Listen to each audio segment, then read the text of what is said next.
చిత్తూరు జిల్లా పుల్చల మండలంలో సోమవారం కలకలం రేపిన హత్య కేసును కల్లూరు పోలీసులు ఛేదించారు. దీనిపై వివరాలు ఇలా ఉన్నాయి.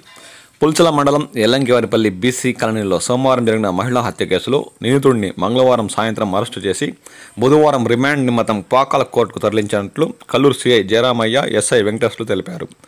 సీఐ కథనం మేరకు ఎల్లంకివారిపల్లి బీసీ కాలనీలో కాపురం ఉంటున్న వృద్ధురాలు కళావత్తమ ఇంట్లోకి సోమవారం మధ్యాహ్నం గుర్తు తెలియని వ్యక్తి చొరబడి మెడలోని బంగారు గొలుసు లాగుతుండగా మిద్దెపై కాపురం ఉంటున్న విమల కిందకు వస్తూ దుండుగుడి దురాఘాతాన్ని గమనించింది. వృద్ధురాలితో ఘర్షణ పడుతూ ఆమెను కత్తితో తీవ్రంగా గాయపరుస్తుండగా విమల అడ్డుకుంది.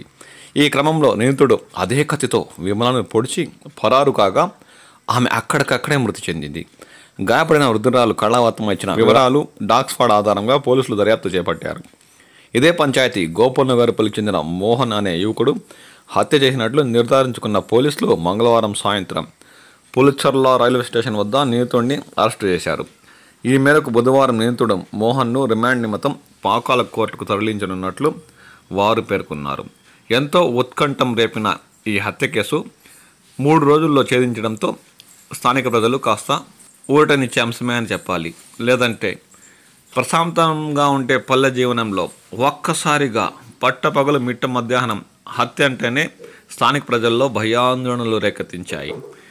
నిందితుడిని అరెస్ట్ చేసి కోర్టులకు తరలించడంతో స్థానికులు కాస్త ఊపిరి పీల్చుకున్నట్లు వారన్నారు.